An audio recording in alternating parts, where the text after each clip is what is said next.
எங்களுக்கு இந்த சுனாமி வீடு தரேன்னு சொல்லிட்டு எங்களுக்கு வீடை காலி பண்ணிட்டாங்க. எங்களுக்கு வந்து உள்ள ஃபுல்லா வீடு தண்ணி வந்துச்சு. நாங்க என்ன பண்றது மேடம்? பயங்கரமா இது வரைக்கும் வந்ததுடா.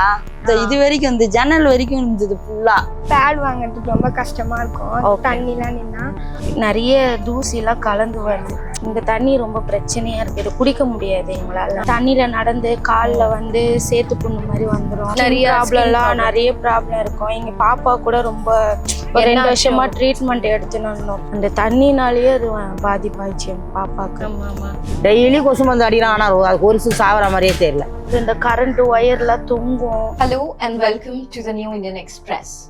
This is the story of a resettlement colony in Semancheri and Perumbakam, located along the old Mahabalipuram road in Chennai, established in the aftermath of 2004 tsunami. While houses were allotted soon after the disaster, residents began moving in only between 2006 and 2010. In its early years, the area lacked even the most basic infrastructure. There were no proper roads, electricity, schools or public transport. எங்களுக்கு இந்த tsunami வீடு தரேன்னு சொல்லிட்டு எங்களுக்கு வீடை காலி பண்ணிட்டாங்க. இங்க வந்து பார்த்தா பள்ளம் குழியும் குண்டமா இருந்தது இங்க. ஏன்னா இங்க வரும்போது நாங்க இங்க குடி இருப்போம்னு நினைக்கவே இல்லை. ஏன்னா அப்படி இருந்தது இந்த ஏரியா. பயங்கரமா இது வரைக்கும் வந்ததுடா. இது வரைக்கும் இந்த ஜன்னல் வரைக்கும் இருந்தது ஃபுல்லா. இவ்வளவு தூரம் இருந்தது. உள்ள வந்து சாப்பிட முடியாது, இருக்க முடியாது. அப்புறம் அங்க எங்காவது மேடான பகுதியில அந்த காவெல்லாம் நிறைஞ்சிட்டு தான் இந்த பக்கம் தாண்டது. The situation remains largely unchanged today. The social activist working for the people in these colonies, K. Kanchana, told us that state support has been limited and that much of the development seen today is the result of sustained efforts by the community itself, rather than proactive government intervention. Over the years, residents formed an association, submitted petitions, organized campaigns, and directly engaged with elected representatives to demand essential services because access to these basics directly shapes health, dignity, and survival. At the core of this crisis is falling infrastructure. Flooding continues to be a recurring reality, not just due to heavy rains, but because of poor planning. The absence of an overhead water tank and reliance on electrically powered pumps mean that during rains and power cuts, both drainage and water access collapse. Water stagnates for days, often entering homes, creating conditions that directly threaten health. எங்களுக்கு வந்து உள்ள ஃபுல்லா வீடு தண்ணி வந்துச்சு. நாங்க என்ன பண்றது மேடம்? மேல் வீடு இருக்கிறவங்களுக்கு எத்தனை பாப்பா அப்படி மேடு வீடு இருக்கிறவங்களுக்கு மேலே இருப்பாங்க. கீழே நாங்கள் கீழ் வீடு ஃபுல்லா தண்ணி ரொம்பிடும். வீட்டு உள்ளே தான் விளக்கு ஏற்றி வச்சுக்கின்னு இந்த பவர் கட் ஆயிடும். ஆனா கொடுப்பாங்க. மெழுகு வெத்தியில இருந்து வெளியத்துல இருந்து பெரிய அதிக ஆளுங்க வருவாங்க. இந்த கம்பெனி வச்சுருக்கிறவங்க எல்லாம் வருவாங்க. வெத்தி பெட்டி, கொசு வெத்தி, மெழுகு வெத்தி, சாப்பாடு, தண்ணி, பிரெட்டு அந்த மாதிரி கொடுப்பாங்க. எங்களுக்கு ஹெலிகாப்டர் மூலியமா கூட எங்களுக்கு சாப்பாடு தண்ணி எல்லாம் போட்டாங்க. எங்களுக்கு மழை வரப்ப தேவையானதெல்லாம் காசு இருக்கிறவங்க வாங்கி வச்சுப்பாங்க. அப்படி இல்லைன்னா கவர்மெண்ட்ல வந்து சாப்பாடு அதுவும் உள்ள வர முடியாது. ஏன்னா தண்ணி ஃபுல்லா நின்னுடும். அதனால உள்ள வர முடியாது அவங்களால. அந்த வெளியே மட்டும் தான் வந்து ஹெல்ப் பண்ணிட்டு போவாங்க. எப்படி வராங்க? அப்புறம் ஹெல்ப் பண்றதுக்கு அவங்க வந்து பெரிய லாரி எடுத்துட்டு வருவாங்க. அதுல வருவாங்க. The lack of a functional drainage system further worsens the situation. Sewage and rainwater back up into homes and toilets, forcing families to live in waterlogged conditions. Hygiene becomes nearly impossible. Women and children are especially affected. Menstrual hygiene is compromised, and the lack of clean, dry spaces increase stigma, discomfort, and risk. Prolonged exposure leads to urinary infections and other illnesses, making everyday living a health hazard. இப்போ வந்துட்டு மென்ஸ்ட்ரல்ஸ் வந்து bad வாங்குறதுக்கு ரொம்ப கஷ்டமா இருக்கும். தண்ணிலாம் நின்னா அதுக்கப்புறமேட்டு கீழ் வீட்டில் இருக்கவங்க மேல் வீட்டுக்கு வரப்ப இப்போ நம்ம ஒருத்தவங்க வீட்டில் இருக்கிறப்ப அவங்க ஏதாச்சும் சொல்லிடுவாங்களோ அப்படின்ட்டு ஒரு இது இருக்கும். அதுக்கப்புறமேட்டு அந்த பேட் சேஞ்ச் பண்ணிட்டு அதை வந்து டஸ்ட்பின்ல போடுறதுக்கு ரொம்ப கஷ்டமா இருக்கும். கீழே ஃபுல்லா தண்ணி நிற்கிறதுனால. வெள்ளம் வந்துட்டாலே அவ்வளோ கடலாக இருக்காது. பாலுக்கே ரொம்ப தூரம் தான் போயிடும். அந்த டைம்ல வந்து ரொம்ப கஷ்டமா இருக்கும். இந்த குழந்தைங்க அக்கிஸ் போடுறது, லேடிஸோட அந்த அக்கிஸ் போடுறது, அதெல்லாம் வந்து எப்படி சொல்றதுன்னே தெரியல. போய் போடவும் முடியாது, குப்பைங்களும் இருக்காது. நம்ம வாங்கி ஸ்டாக் வாங்கி வச்சிருந்தாலும் அது எப்படி பயன்படுத்திட்டு எப்படி டஸ்ட்பின்ல போடவும் முடியாது.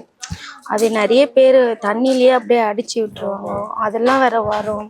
இந்த குழந்தைங்க கை குழந்தைங்க அகீஸ்லாம் இருக்கும், அதெல்லாம் அப்படியே விடுவாங்க. அந்த டைம்ல வந்து ரொம்ப கஷ்டமா இருக்கும் நமக்கு.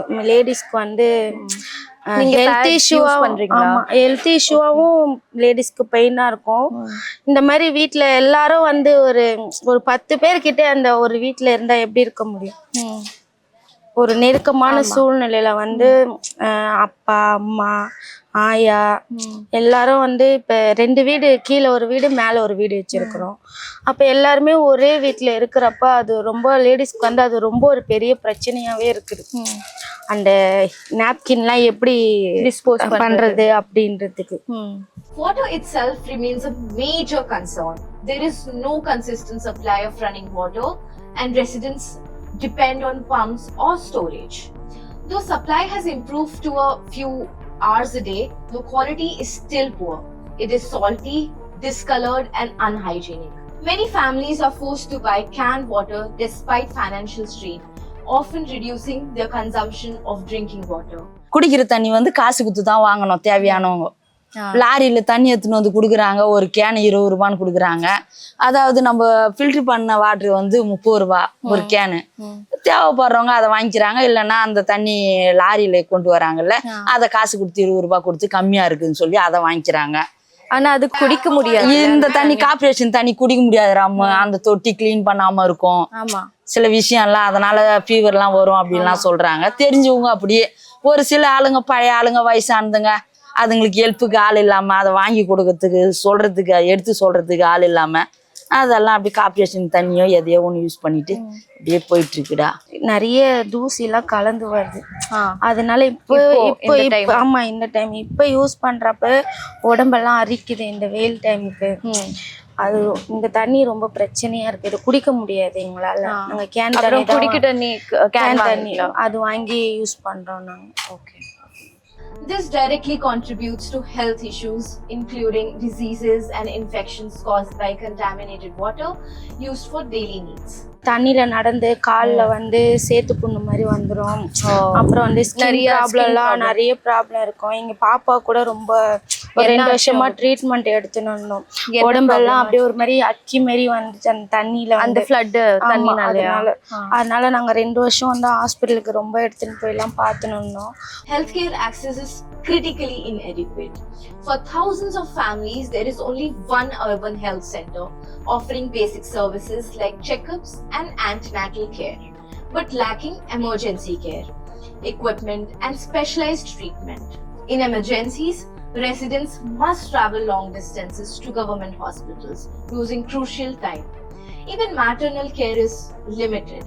Complicated deliveries cannot be handled locally.